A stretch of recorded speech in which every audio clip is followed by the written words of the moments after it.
So you're thinking about diving into your very first saltwater reef tank. Awesome. It can seem super intimidating, but I promise you it's totally doable. In this explainer, we're going to break it all down step by step and turn that dream into a reality. And you know what? That's for a really good reason. You're not just, keeping a pet fish in a bowl. You are literally building a living, breathing ecosystem right in your own home. It's a vibrant, stunning slice of the ocean that is all yours. Right? That's the big question. With all the gear, all the conflicting advice online, it can feel like a total overload. But don't worry, we're going to cut through all that noise and give you a really clear, simple path to success. Okay, let's get into it. Your very first choice is without a doubt the most important one you're going to make. What size tank to get? And right off the bat, we've got to bust a huge myth in this hobby. I mean, it makes sense on the surface, right? Less water, less work, less to worry about. But in the saltwater world, that's completely backwards. Honestly, starting with a tiny tank is one of the fastest ways to get frustrated and quit. So here's why. A bigger volume of water is like a giant shock absorber for your system. If something goes wrong, say a heater breaks or a fish passes away, those problems get diluted in all that water, which gives you precious time to fix it. In a little nanotank, that exact same mistake can cause a total system crash in just a matter of hours.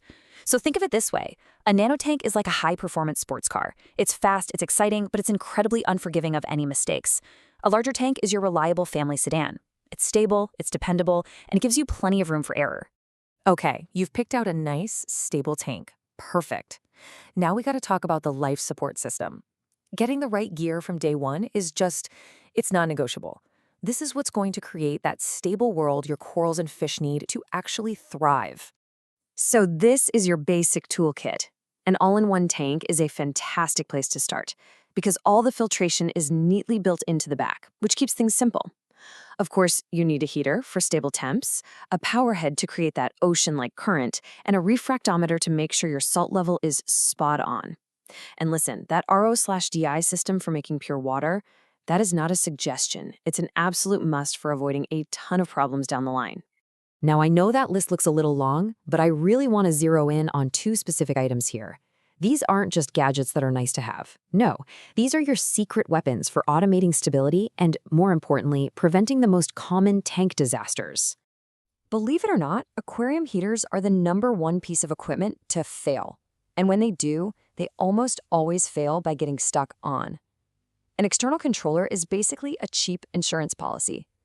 It's a simple little bodyguard for your tank that adds a second layer of defense, and it can absolutely save you from a total catastrophe. If there's one word you need to remember, it's consistency. Every single day, fresh water evaporates from your tank, but the salt stays behind. This makes your water get saltier and saltier, which really stresses out your inhabitants.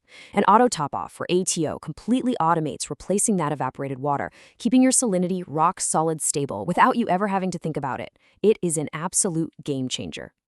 All right, you've got your tank, you've got your gear. Now it's time to actually create the lifeblood of your aquarium, some perfect salt water. This is super simple, but you gotta be precise. Step 1, always start with that pure RO/DI water. Why? Because your tap water is just full of junk that will do nothing but fuel algae outbreaks forever. Then, slowly add your salt mix while you have a little power head in there swirling the water around. And here's the key. Be patient. Let that water mix for a full 24 hours before you even think about using it. This makes sure everything is fully dissolved and stable. And now, we come to the most important waiting game in the entire hobby. You've got this beautiful tank full of perfect salt water, but right now it's a sterile box. It's not ready for life yet. We need to grow the invisible foundation of your entire ecosystem, and that's called the nitrogen cycle. So this biological process, it's not optional. It's literally what makes the tank survivable for fish. What you'll do is add a little ghost food, just a tiny pinch of fish food, to start decaying and producing ammonia.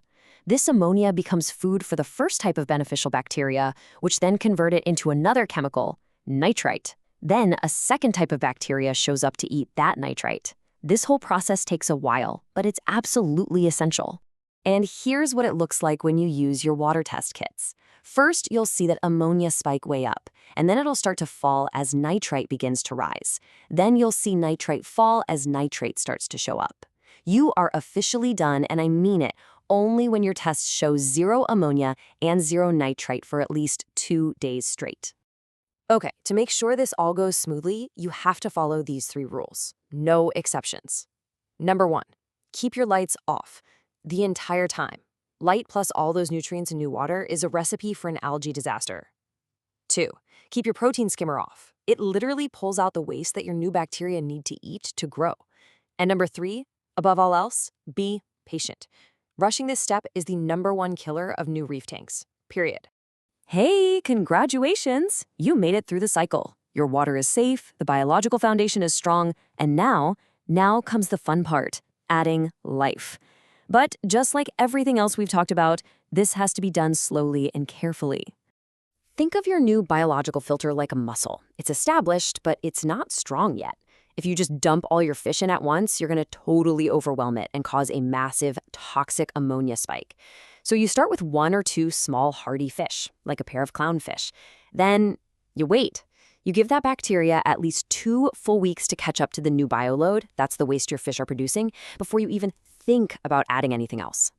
And you know, this is true for any size reef tank. A tank that's a little understocked with happy, healthy, vibrant fish is so much more beautiful than a tank that's crammed full and constantly struggling with algae and sick fish. And please, always research the adult size of a fish before you buy it, not the cute little baby size you see at the store. Look, building that initial stability is a huge accomplishment. You should be proud of that. But the real challenge and the real magic of this hobby is keeping that stability for the long haul.